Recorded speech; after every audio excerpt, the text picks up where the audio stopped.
If backwashes are ruining your watercolors, it's not your paint or your brushes, it's your timing. Honestly, backwashes are ugly when they're accidents, but beautiful when created by design.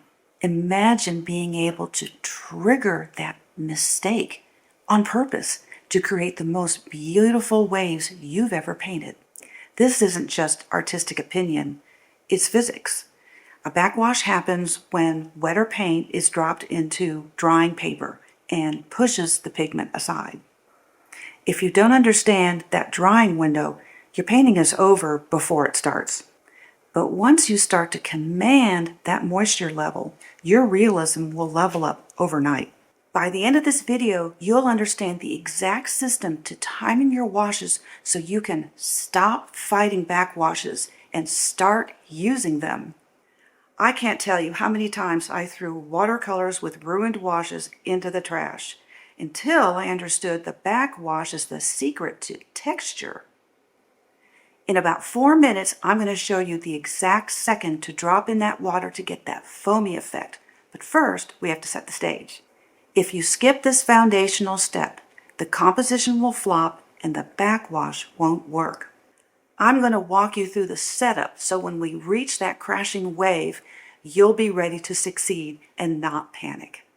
To get us started, here's the sketch, and there's a link in the description to download it if you want to paint along.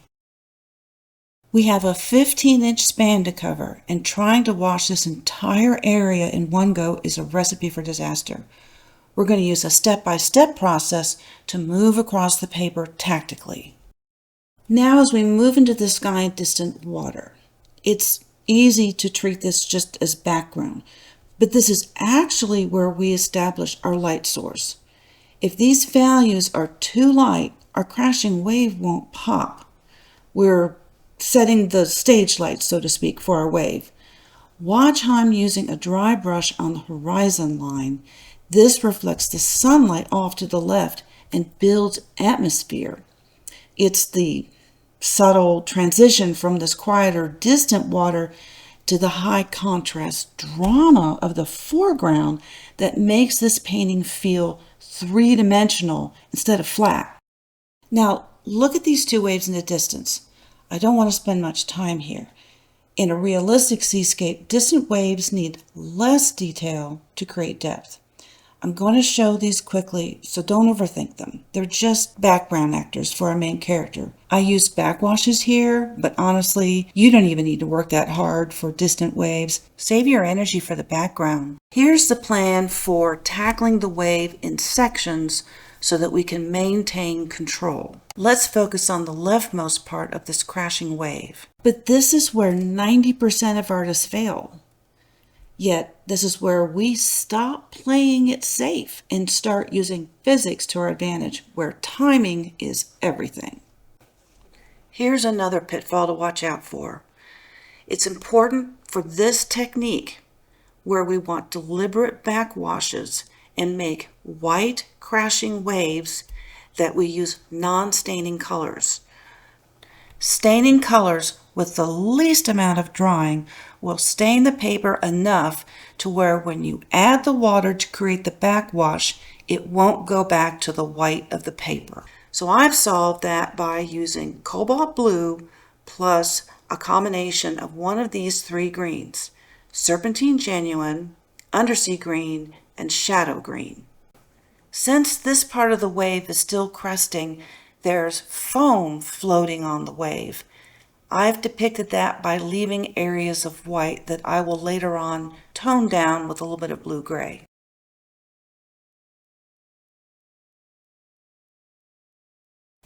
Here's where we put our strategy into place.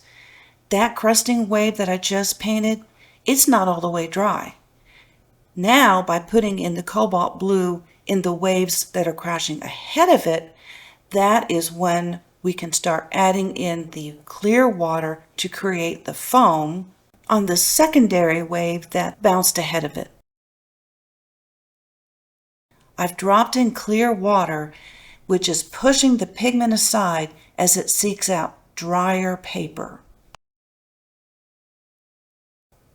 Look at the texture that these backwashes are causing.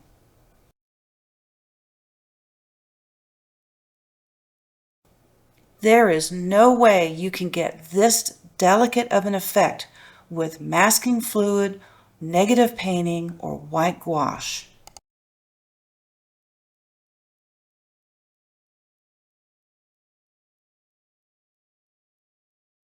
Let's look at this before the water has moved and after has moved. Now I'm moving on to the next step in this wave, and I haven't lost control yet.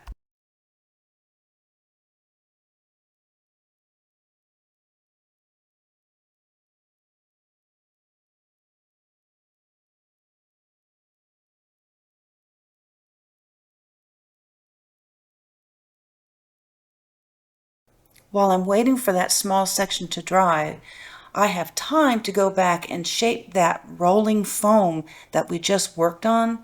Because it's not completely dry, we still have time to shape it the way we want.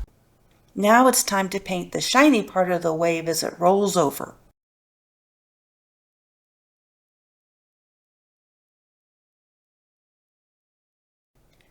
This is the buildup for the large crashing wave that is the subject of our painting.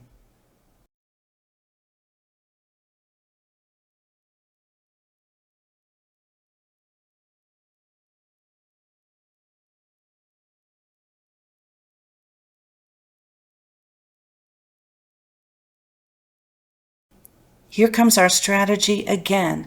We've got paint above and paint below that will help us to start to shape that large crashing wave. But I need that paint to dry just a little bit so I can get that backwash effect that I need. That means I've got time to work on the backwash for the secondary wave ahead of it. You can see because I waited a little bit, I'm now able to get the backwash effect for the beginning of that large crashing wave.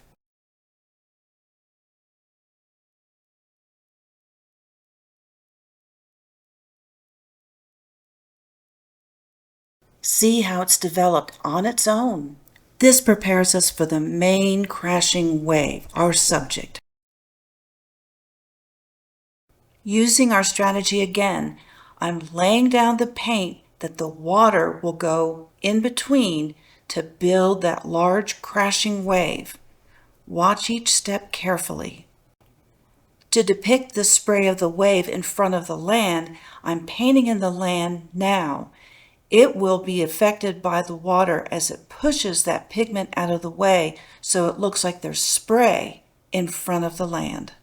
To continue the secondary wave that's rolling ashore, I've laid down some cobalt blue plus gray, but I need that paint to dry a little bit.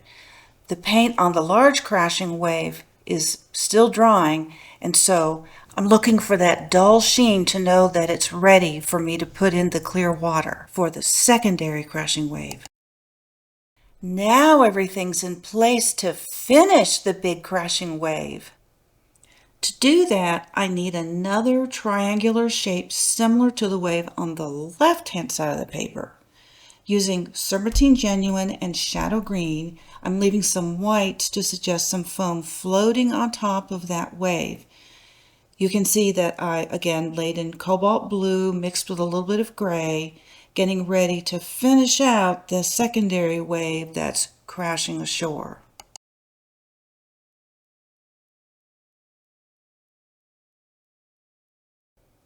Now comes the refinement phase of the wave. The paint is still wet, which means I can continue to shape the crashing parts of the wave. I can drop in some other colors to help make a darker value. I can use more wet and wet techniques. I'm letting the painting speak to me, to tell me what it needs.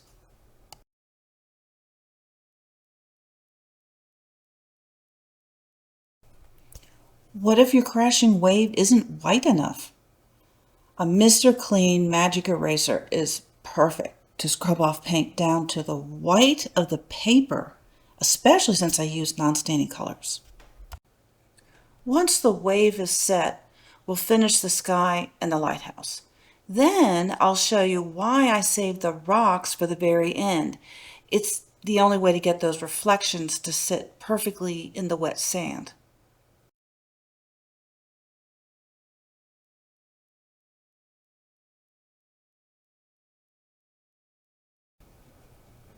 This seascape takes place in the winter, so I've laid in some grayish cobalt blue for the shadows on the snow.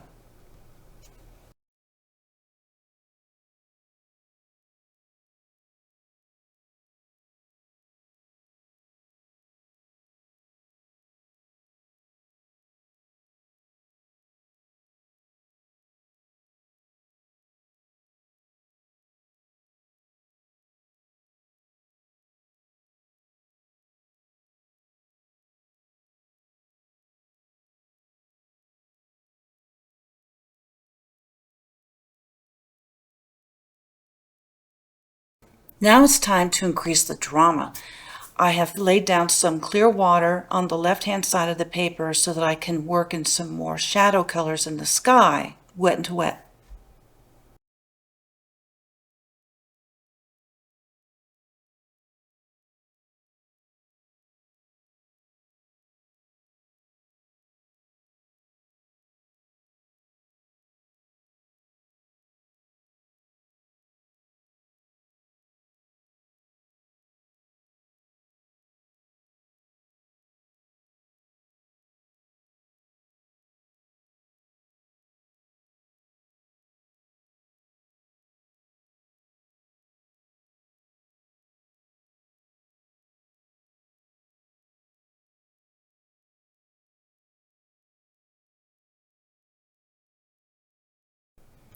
Next, we have to tell the viewer how big this wave actually is.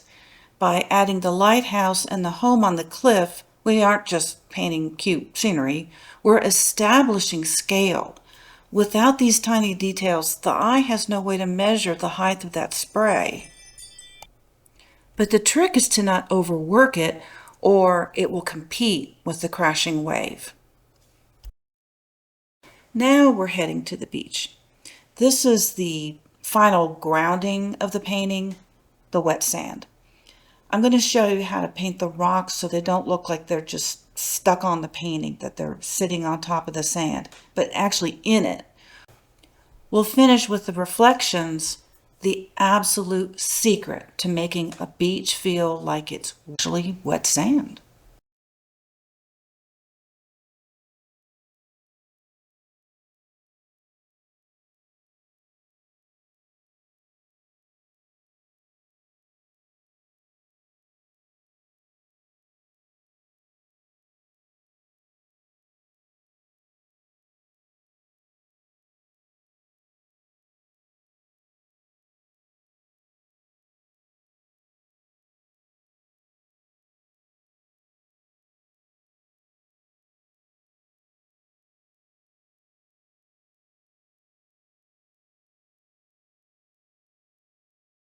Rocks can be tricky, and I hear artists complain about how their rocks don't look real. What's worked for me is to get the general shape in, but then work wet into wet so that the colors flow. So you know that they're rocks, but your eye isn't detracted from the main subject. You see those strokes beneath those little rocks I just painted? That's what makes it look like the rocks are reflecting in the sand. The trick is to make it roughly a mirror image. This gives your painting a professional look. Another trick is to drag the color of the rocks into the already wet paper with the yellow ochre for the sand, and that helps spread the color around and to enhance the sense of reflections.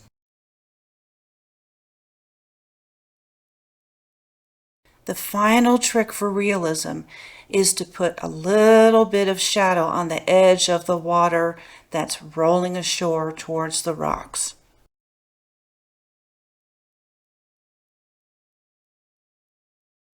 And there it is. The physics worked. If you paint it along, you should be proud of this effect. It's powerful stuff. But watching one video won't fix your muscle memory. If you want to become a confident watercolor artist in 90 days, scan the code on your screen or grab the link below to join my online community.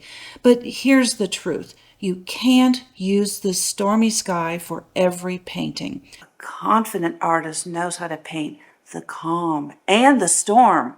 I'll show you how to paint lighter, softer skies right here.